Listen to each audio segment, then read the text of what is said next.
what pagan religions will be the spiritual traditions of post-Christian Europe and post-Christian America, although they would probably be found in both societies as well.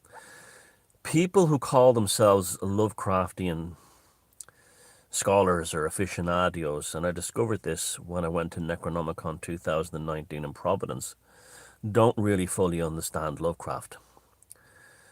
Some in the past have, absolutely they have, and figured out what really the Lovecraftian mythos is, and others haven't. The same thing has applied to the Middle Earth cycle mythology of Tolkien, although it's becoming more and more apparent that Tolkien was creating a universal pagan religion for Europe. The Lord of the Rings and the three books in that are the European Bible in terms of a pagan story, non-Christian story, non-Abrahamic story. And that's already becoming very apparent to people, especially as we see the assault that Western values and Western tradition are under. Now, so that's a universe that what Tolkien created there was a universal mythology for the English or the British, which was called upon Welsh and Icelandic and other mythology, very little Irish. He didn't have to do that because Irish mythology was kind of complete anyway. It had to be done in England because the Norman conquest, and in particular the harrying of the north, and then later the Industrial Revolution and the migration of people from the countryside into the manufacturing cities and mill towns, the traditional culture of England in its agrarian pagan sense, a lot of it was lost. It wasn't all lost, of course, there's still loads left. But the fundamentals of it were lost or left confusing. If anyone who saw the recent episode of Hocus Focus, where I was talking about the Arthurian mythos, legend, stories, that's a classic example of what things had to be created from what was lost and missing.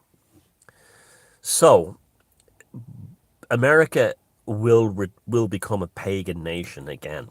When I say again, I mean the Native Americans and the tribal nations that were there before the European conquest were pagans, of course. And Manifest Destiny was a pagan crusade to Christianize predominantly and also Judainize, and now in more recent times Islamize America, the United States in particular, but also would count for Canada. Now, Presbyterianism is a limited engagement, so this wouldn't really work for, say, Mexico, which has basically found that lovely equilibrium between Catholicism and Mesoamerican paganism. In fact, Irish folk Catholicism was, if you take away the Vatican and the Pope, the same kind of thing. And English Catholicism was very much that too, which was the great appeal to Tolkien and why he was the way he was. Presbyterianism, because it's basically a form of Judaism for Christians, which uses as fundamental tenet the Old Testament, is never going to work in Europe. It can't last. And that's why you have drag queens now giving religious sermons in the Church of England and all the Anglican churches, because it was never sustainable. It was never sustainable. It was against natural law. It was based upon a king's desire to have sex with women that he wasn't married to, or marrying or getting rid of his wives, coupled with heirs of succession and things like that, rights of succession, and also a German lunatic who was basically a schizophrenic who went to war, created a war against Catholicism based on the most meaningless things like the status of plenary indulgences for the dead, and they're in heaven or in purgatory. Basically the Reformation and all the holy wars that happened over it happened because of specifics surrounding purgatory. That's what happened with But anyway, so that's why Presbyterianism is always a limited engagement. It's not going to last. It's already gone, really, more or less. Now, in America, fundamentally, I know there was a lot of Irish Americans, Italian Americans, and German American Catholics went there in huge numbers, but predominantly it's a Protestant nation. Fundamentally, its ethos is Presbyterian, from Germans and Northern Germans and Scandinavians and the English and the Scottish and so on. And as a result, Christianity died, and except for Catholicism among, say, Latinos, it died in America. Presbyterianism always dies. That's why it depends so much on things like missionaries and stuff like that, and political power. So America is going to have to develop a pagan culture going into the future. It will happen organically. Now, because of the European Americans don't have the same lineage of continuum into the past that the Native Americans have, who will return back to their old pagan religions of the First Nations peoples. The Americans are going to have to create a new one. This is the dynamic nature of paganism. Now, I'm absolutely convinced it will be the Cthulhu mythos. It's perfect. It's a perfect. You saw my film, Liber Providence, which I think is my best work I've done anywhere. And one of the arguments I put forward was, for all his riling against religion and superstition and mysticism, the Cthulhu mythos was the creation of the American pagan pantheon, and it had to happen. And and you say to yourself, well, that's ridiculous, pagan gods of monsters who destroy your psychology and all this stuff, that could never last. Sorry, that's Hinduism, folks, and that was Indo-European paganism. And if you look at Aztec and Mayan religion, very similar, very similar. There are gods who are brutal and tear you asunder. And that's because it represents the totality of existence. Everything is in all love thy neighbor and love and light. And that's where the Cthulhu mythos suits this perfectly. Because the Cthulhu mythos is a philosophical convention as much as it's a theological one, a spiritual one, because it causes you to question yourself. Now, Christianity's biggest failing is, and Abrahamic religions in general, their biggest failings is they don't cause, other than giving you a list of prohibitions of things you can and cannot do, there's no conversation with the self. There's no conversation with the self, in that you say, it literally is, what would Jesus do? What is, am I going by the 10 Commandments? But there's nothing in there where there's self-awareness. Christianity is a great religion for, particularly like born-again Christians. Not so much Catholicism, but born-again Christians is a fantastic religion for the NPC, because all the rules are all there. As is Islam. Islam is a fantastic religion for the NPC. Which is why Hitler loved it so much and wanted the German army to, when the war was over, to convert to Islam.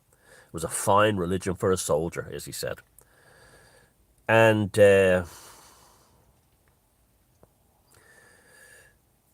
situation with the Lovecraftian mythos, it works perfectly well with emerging technologies as a buffer against transhumanism. So you might say to yourself, well, let's look at the Lovecraftian stories. They're always more or less the same thing. They begin with the protagonist either about to commit suicide, go insane, or try to explain why they murdered a friend, murdered someone they knew. And the rest of the story is a rationalization, almost like a deposition or a defense statement on the stand of why they had to do it. Okay, so it's very, very, self-examinatory. That this concept of, I did what I did because situations outside my control, which I may have initially but unknowingly brought into manifestation have led to this appalling situation I'm with right now. Now, there's no difference between the protagonist at the beginning of the Call of Cthulhu, rationalizing his insanity, or the protagonist at the beginning of The Hunter in the Dark, explaining away his imminent suicide, or the protagonist at the beginning of, let me see, is a good example. There's many of them. There are, they're.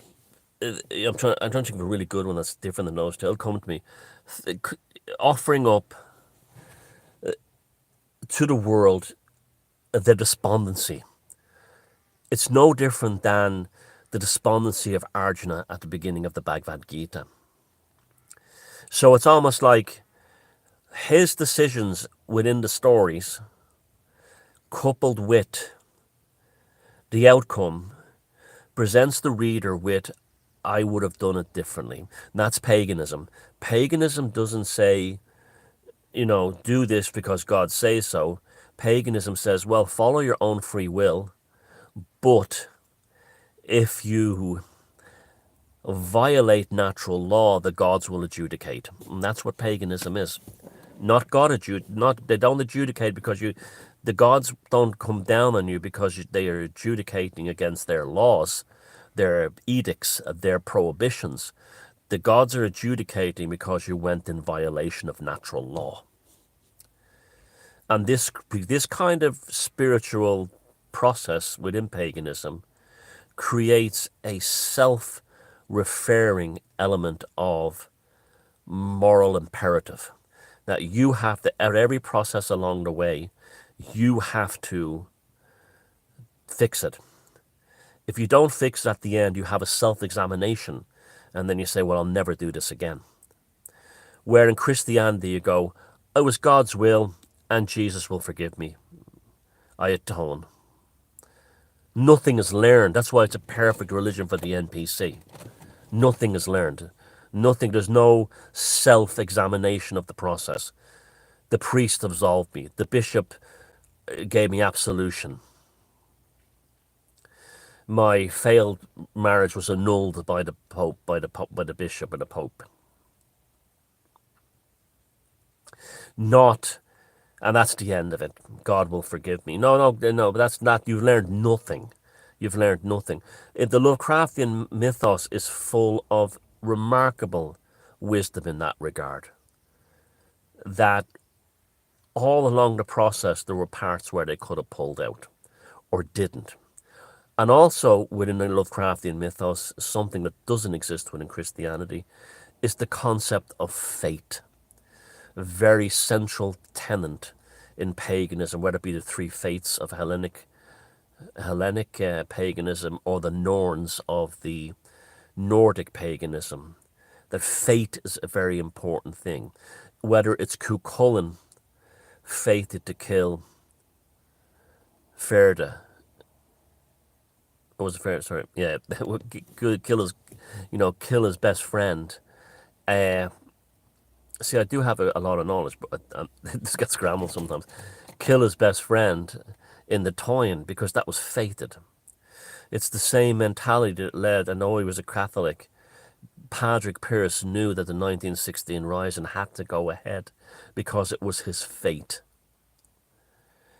In the Shadow of over Innsmouth, that's what happens. The protagonist is fated to become a deep one and live in a perpetual world of dreams, and his inability to accept his fate is what causes him the torment until he eventually does accept his fate. And this has all the makings of a religion that could work. And you can say, well, how can anyone, worship a mon? How can anyone worship Yahweh? How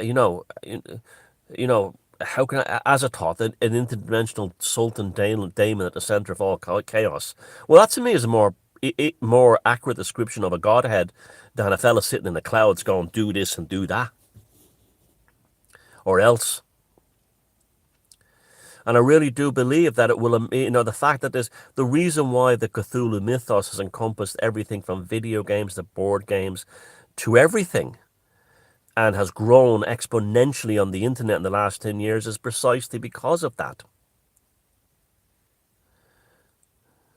Precisely because of that.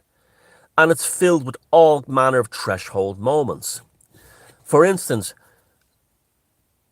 I cannot say the name of the cat from The Rats in the Wall because I would probably lose my YouTube account. But that was the name of the cat in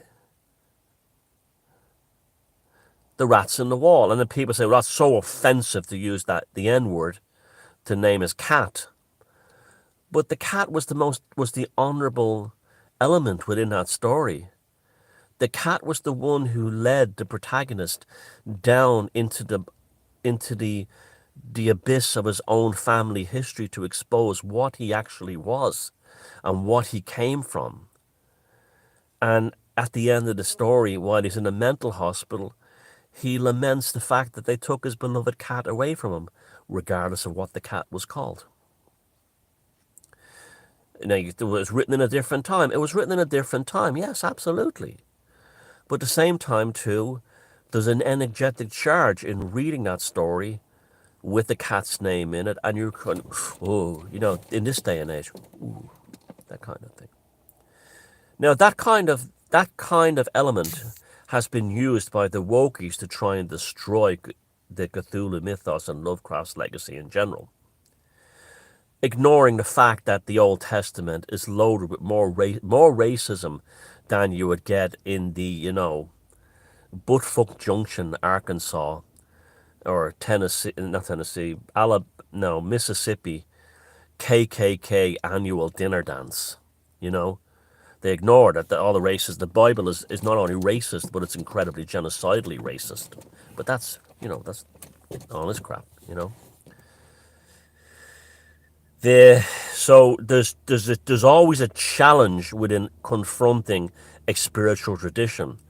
I mean, in paganism, there's plenty of things that I find difficult to resolve in when I read some of the mythologies, but that difficulty is representative of the aspects of life. Life is not all sunshine and lollipops. Same in Hinduism. Now you say, well, the idea of these gods are absurd. Well, no, Kali in Hinduism. You go to any Hindu temple in India or Sri Lanka or anywhere in Indonesia, and you walk into those temples, and there's the statue of Kali right there, and everybody giving her praise and veneration and asking her for favors and guidance. Well, how could they worship an animal? Hey, what about, Vishnu, not Vishnu, I'm really not, I didn't get much sleep last night. The gods that were the animal gods of all the pagan traditions, as well as the Hindu tradition, it's all out there. You have like Sobek in the Egyptian pagan pantheon. They're all there. And Ganesh in the Hindu, the remover of obstacles, a very powerful and popular god, an elephant god, the remover of obstacles. Well, you have the same aspects within the Lovecraftian mythos. It's all there. What causes the destruction of the protagonists in all the Lovecraftian stories is their inability to see the world beyond good and evil, and their inability to grasp the concept of fate. And I don't care what anyone says about Lovecraft's, atheism. He was hiding all his. He channeled all that stuff, through his wet dreams. He admits that. But also, and he even said, like, is my Cthulhu Mythos mine, or what? Did I channel it through my dreams? And yeah, what are the phantasms of my nocturnal slumbers, is the use of the term he used. Yes, absolutely. The new American pagan pantheon of gods was formulating inside his skull, and he was brought it out into his writing. He didn't know it at the time, but I think he did actually.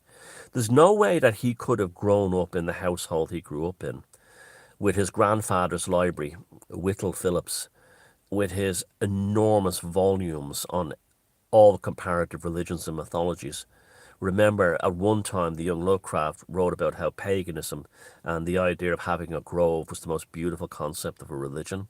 And he also, messed around with Mohammedism, as he called it, the Mohammedan religion, when he was a little boy.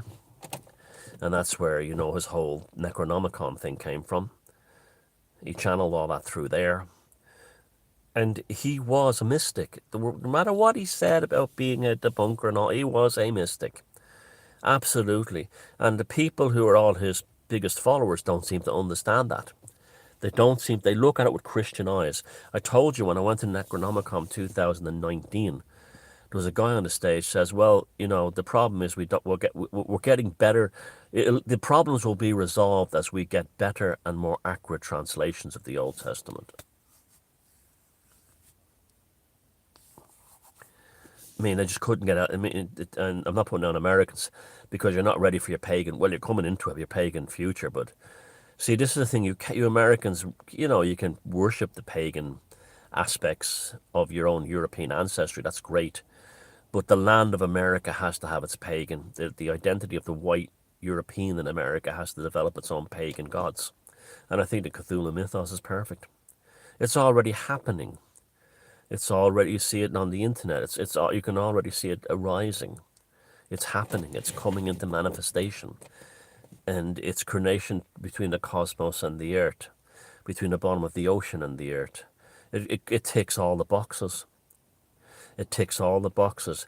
The limits of technology. The reanimator story might as well be about, like, transgenderism and transhumanism, and warnings about that, and opening portals into the demon world. And don't we see that? Don't we see that with AI? Don't we look at all these Cenobites behind the tranny stuff? Don't we see that? And this is what you're seeing, really, is the wave function of Christianity collapsing. And I can see all the Christians going, oh, this is a sad day for America. Is it? Is it really? Or is it time for something new to come in to help you deal with these new demons that have arisen? When you finally see Yahweh for what he is. So I absolutely believe, sincerely, and I mean, even the way it's done, in Lovecraft's lifetime, he allowed people, he encouraged people to continue on his mythos, and people like August Derleth, with The Shuttered Room and other stories, did a fantastic job continuing the mythos. It's a living mythos. It's not a final book like the Abrahamic world. It's a living, emerging mythos. And so you have August Derleth kicked it all off, and since then there's been endless amounts of Lovecraftian fan fiction. Well, that's the continuation. That's all spiritual and theological discourse development. That's what that is. It's a religion developing. And Lovecraft knew this. That's why he handed it on. There was no accident in that. Just like there was no accident in that he first wrote Dagon, the first story of the mythos, at the precise moment that Aleister Crowley was doing his final rituals in America. When he went, literally, what had happened was, Crowley had manifested, the magical ritual of Crowley in America had created Lovecraft's mythos. Even though they have nothing in common, they say they don't know each other. That's what happened. That's what happened. And it was only 50 miles across Long Island Sound, from Providence to Montauk. The two of them were right there. They were very close to one another, as Dagon was being written at the same time Crowley was finishing up his final rites in his chaos match is Gnostic Mass of America. It's no coincidence. I've made a video about that before. At the same time, it's no coincidence that someone even when you look at literary criticism of Lovecraft's work, in particular the superb stuff by Michael Aquino of the Church of Set. Michael Aquino, and also of the Church of Satan, Anton LaVey, did tremendous literary criticism. In fact, it was Lovecraft Mythos that made Anton LaVey less of an atheist and more of a believer in spiritual beings. And the same thing with Aquino's criticisms of Lovecraft's mythology is absolutely fantastic. It's some of the best stuff I've ever read. Even the literary criticisms fall into the kind of thing of spiritual discourse. So that's the emerging future pagan religion of America, as far as I'm concerned, of the Presbyterian America in particular. That's what it is. It's a perfect pantheon of pagan gods suited to America's future. And perhaps this is even how paganism developed in the old world, in this part of the world. That some ancient shamans or seers had dreams about Odin and dreams about Freya and dreams about Valles and dreams about Osiris and dreams about Dionysius, and brought them all into manifestation through stories, and then they became religion, spiritual traditions. But ultimately, at their core, the pagan gods represent power forces of the subconscious mind and of the natural cosmos and the natural world. At their ultimate form, now you can actually believe they're real beings, that's okay. Or you can just believe they're archetypes and symbols, that's okay. I happen to see them as kind of both, actually, to be honest with you, depending on the god. Like, to me, Pan is very real. Pan exists in the woods over there, as does Diana, as does the Calic Bear along the cold coast here. They're real to me. They're actual beings. But then other ones, seem like forces. They seem more like forces than, like Era seems like a force. So they're both. So, you could look at the bottom of the oceans and you could find these creatures that say, well, you could say at the bottom of the ocean in Rael, dead Cthulhu lies dreaming. Yeah, well, the depths of the ocean, it could be there, just like Diana could be in the woods over there. Or Artemis, That's how the feeling is. You kind of bring it into realization. And maybe the bloop, that famous sound that happened under the South Pacific that originated from this, the southern pole of inaccessibility, directly where Lovecraft and August Derleth both said that Cthulhu was where Rael was. Maybe that was the moment when the pagan pantheon went from being a bunch of interesting cosmic science fiction horror stories into the future religion of America. Thank you very much. And watch Liber Providence.